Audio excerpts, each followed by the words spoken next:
أعوذ بالله من الشيطان الرجيم أعوذ بالله من الشيطان الرجيم بسم الله الرحمن الرحيم بسم الله الرحمن الرحيم والذين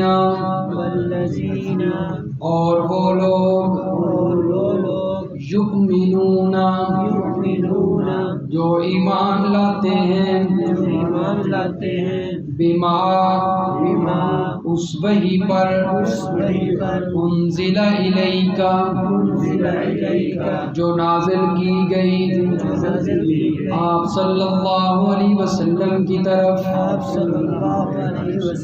طرف وما اور اس وحی پر بھی انزل جو نازل کی گئی من قبلک آپ سے پہلے وبالآخرۃ اور آخرت پر ہم یوقنون وہ یقین رکھتے ہیں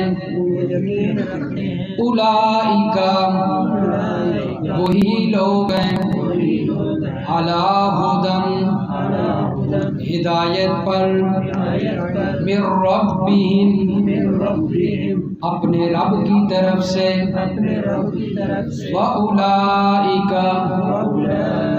اور وہی لوگ ہیں ہم المفلحون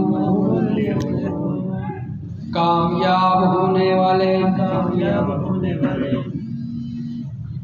یہ جو آیت ہے پہلی آج کے سبق کی، یعنی کہ سورۃ البقرہ کی آیت نمبر 4 اور 5 تلاوت کی گئی ہیں، تو پہلی آیت میں اللہ رب العزت نے باقی صفات کا تذکرہ فرمایا ہے متقی لوگوں کی۔ کل والی آیت میں بھی 2-3 صفتوں کا ذکر ہوا تھا، آج والی آیت میں چوتھی صفت اللہ نے ذکر بیان کی ہے، ذکر فرمائی ہے کہ وہ لوگ امام الانبیاء رحمت کائنات صلی اللہ علیہ وسلم پر آنے والی وحی پر بھی ایمان لاتے ہیں، اور اسی طرح آپ سے پہلے جو انبیاء آئے ان کی طرف جو وحی آئی ان پر بھی ایمان لاتے ہیں۔ فرق کیا ہے؟ اللہ کے نبی صلی اللہ علیہ وسلم آخری نبی پر بھی جو وحی آئی اس پر بھی ایمان لاتے ہیں، پہلے پر بھی ایمان لاتے ہیں۔ فرق یہ ہے کہ پہلے انبیاء جو پہلے گزرے ان پر جو وحی آتی رہی ان پر صرف ایمان لانا ضروری ہے، اس کے بارے میں یہ عقیدہ رکھنا ضروری ہے کہ وہ سچی تھی، وہ نبی بھی سچے تھے، ان پر وحی آنے والی بھی سچی تھی۔ لیکن اب جو امام الانبیاء پر وحی آئی ہے اس پر ایمان لانا بھی ضروری ہے اور عمل کرنا بھی ضروری ہے، اس پر عمل کرنا ضروری نہیں پہلی وحی پر، اب والی وحی پر کیا ہے؟ عمل کرنا ضروری ہے، یہ فرق ہے۔ اور فرمایا کہ وَبِالْآخِرَةِ هُمْ يُوقِنُونَ وہ آخرت پر کیا رکھتے ہیں؟ یقین رکھتے ہیں، یعنی کہ جنت دوزخ اور جنت کی جو نعمتیں ہیں ان پر، دوزخ کے اندر جو سزائیں ملنی ہیں ان پر کیا رکھتے ہیں؟ وہ یقین رکھتے ہیں۔ ابھی تک دیکھا کچھ نہیں لیکن یقین ہے، سنا ہے اللہ کے نبی صلی اللہ علیہ وسلم سے کہ جنت ایسی ہوگی، دوزخ ایسی ہوگی، وہاں پر یہ معاملات ہوں گے، غائب پر ہم یقین رکھتے ہیں۔ فرمایا یہ متقی کی صفت ہے۔ اور یہ ساری جو صفات بیان ہو رہی ہیں نا، یہ پتہ کن لوگوں کی؟ صحابہ کرام کی اللہ نے بیان کی، کیونکہ جس وقت قرآن نازل ہو رہا تھا تو اس وقت کون لوگ تھے؟ صحابہ کرام تھے، تو یہ ان کی عظمت اللہ نے بیان فرمائی۔ فرمایا صحابہ کی یہ صفت بھی ہے، یہ صفت بھی ہے، یہ صفت بھی ہے، وہ متقی لوگ تھے۔ آگے اللہ نے نتیجہ ذکر کیا ہے جن لوگوں میں یہ صفتیں پائی جائیں، فرمایا اولئک علی ھدی من ربہم یہی لوگ ہیں اپنے رب کی طرف سے ہدایت پر، اولئک ھم المفلحون یہی لوگ ہیں کامیاب ہونے والے۔ تو صحابہ ہدایت پر بھی ہیں، کامیاب بھی لوگ ہیں، فرمایا جن لوگوں کے اندر یہ صفات آئیں وہ کامیاب لوگ ہیں۔ والذین اور وہ لوگ یؤمنون جو ایمان لاتے ہیں بما اس اس وحی پر انزلا جو نازل کی گئی الیکا آپ صلی اللہ علیہ وسلم کی طرف، وما اور اس وحی پر بھی انزلا جو نازل کی گئی من قبلکا آپ صلی اللہ علیہ وسلم سے پہلے،